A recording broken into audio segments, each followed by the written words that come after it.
Virtual Tales and Travel. Let's visit San Francisco, the City That Will Not Repent by Rachel Lindsay. There lies New San Francisco, sea-maid and purple dressed, wearing a dancer's girdle all to inflame desire, scorning her days of sackcloth, scorning her cleansing fire. See, like a burning city, sets now the red sun's dome. See, mystic firebrands sparkle, there each store and home. Hello, my name is Jennifer Sun, Library Assistant at the Middleton Public Library. I'm happy that you are joining me on this Tales and Travel adventure. The Tales and Travel program was developed in 2008 by Mary Beth Reidner, a retired librarian. There are two ways to use this program.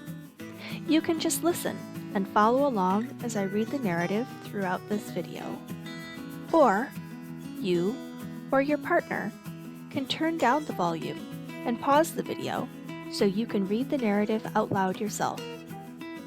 You might also want to talk to your partner about what you are seeing or about any memories that come to mind. Let's start our trip. San Francisco is one of the most beautiful and exciting cities in the world, situated on a peninsula in Northern California and surrounded by the Pacific Ocean and San Francisco Bay. The first people to settle in the San Francisco area were the Ohlone. The Ohlone were a hunter-gatherer society that also relied on fish and shellfish from the oceans and rivers. Their territory stretched from the tip of the San Francisco Peninsula all the way south to Big Sur and as far west as the Diablo Mountains. We'll start our tour at the site of the first permanent European settlement and the oldest building in San Francisco, the Misión de San Francisco de Asís, the Mission of St. Francis of Assisi. Captain Juan Bautista de Anza and Father Francisco Palau arrived here in 1776 with horses and cattle, and quickly set about enslaving the local Ohlone population and forcing them to convert to Christianity. The Ohlone built the mission, but the settlement never thrived. The mission has adobe brick walls that are 4 feet thick and redwood trusses that are held together with rawhide. The excellent craftsmanship enabled the mission to survive the Great Earthquake and Fire of 1906.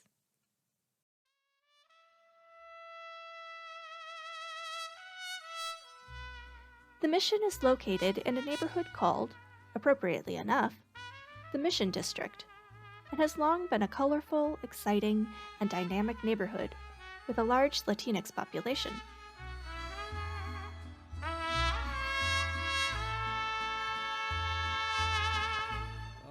In fact, it was in the Mission District that the famous Mission-style burritos were first sold. These burritos are known for their large size and are made with a flour tortilla a few inches larger than a frisbee. The tortilla is folded around fillings that typically include beans, meat, cheese, salsa, and rice. Have you ever had a Mission-style burrito? Perhaps we should stop for one now at El Farolito, the Little Lighthouse, which claims to have invented this style of burrito.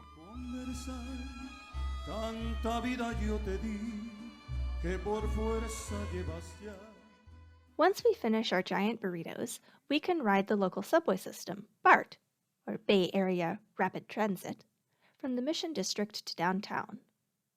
From the Powell Street station, we can head upstairs and transfer to a cable car. The San Francisco cable cars have been designated as moving historical landmarks by the National Park Service.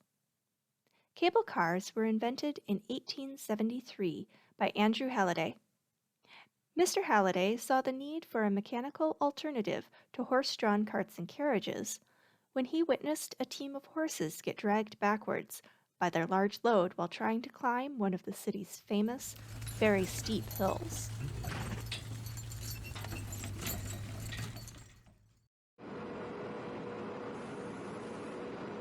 cars run along a steel cable enclosed under the street on a center rail. You can't see the cable from the street, but you can hear it humming and clicking beneath. The cars move when the gripman pulls a lever that closes a grip on the cable. The speed of the car is determined by the speed of the cable, which is a constant 9.5 miles per hour. I like to get an outside seat, or even stand and hold on to the handrail. You have to hold on tight though, because this ride is steep, bumpy, and narrow.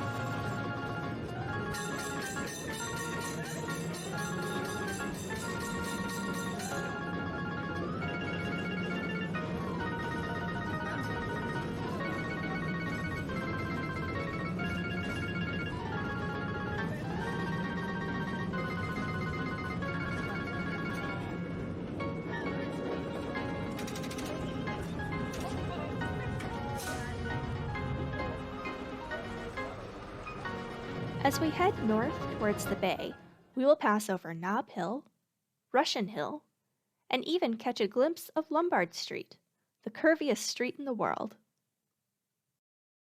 At the end of our cable car ride, we arrive at Fisherman's Wharf. Although it is called Fisherman's Wharf, you have to arrive very early to see any actual fishermen. The wharf, however, is the perfect place to find ourselves some famous San Francisco sourdough bread. We can stop at Boudin Bakery for some clam chowder in a sourdough bread bowl. The Boudin family has been baking sourdough bread in San Francisco for more than 150 years. The bread they make today uses the same recipe and even the same mother dough, or starter, that they've used since the beginning.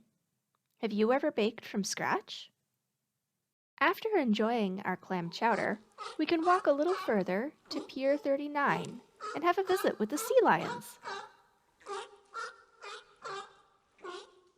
Looking out on the bay from the pier, we can see Alcatraz Island, Marin County, the Bay Bridge, and our next stop, the Golden Gate Bridge. To pass through the portals of the Golden Gate is to cross the threshold of adventure. Alan Dunn. The bridge connects the city of San Francisco with Marin County to the north. Many people thought a bridge could not be built in this location because of the high winds and strong tides. The bridge also had to allow for large ships to pass underneath and reach the ports of San Francisco and Oakland. Despite these obstacles, the bridge was completed in 1937, on time and under budget, in the middle of the Great Depression.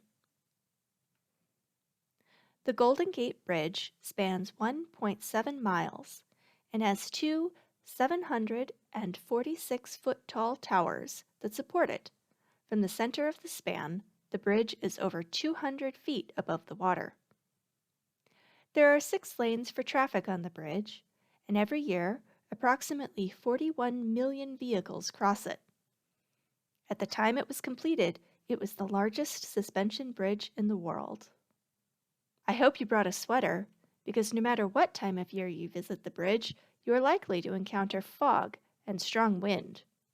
As Mark Twain once quipped, "The coldest winter I ever spent was a summer in San Francisco." Have you ever crossed a suspension bridge? We only have one more stop on our San Francisco tour, a visit to one of the most colorful and unique neighborhoods the city has to offer, Chinatown. San Francisco's Chinatown is the largest such neighborhood outside of Asia and the oldest in North America. Chinatown covers about 24 square blocks, but we'll start our tour at the famous Grant Street Dragon's Gate. As we proceed down Grant Street, we will pass Old St. Mary's Cathedral. The cathedral was completed in 1853. The church survived the 1906 earthquake, but the interior was destroyed the next day by fire. The fire was so intense it melted the cathedral bells and the marble altar. Next, let's visit Portsmouth Square. This lively park is popular for morning Tai Chi practice and afternoon Mahjong or chess. Anytime you visit, you're sure to see children enjoying the playgrounds. As we head 2 blocks east, we come to Stockton Street. Where Grant Street is full of shops selling trinkets to tourists, Stockton is full of grocery stores, herbalists, tea shops, and restaurants for locals. Take a peek inside one of the markets and see the tanks of live frogs, turtles, and lobster. In the window hang fat ducks ready to feast on. The sidewalks here are crowded with Chinese folks from all over town doing their shopping. A trip to Chinatown wouldn't be complete without a stop for some food. Have you ever tried dim sum? Dim sum is a Cantonese style of steamed dumpling, prepared in small, almost bite-sized portions. Let's give it a try.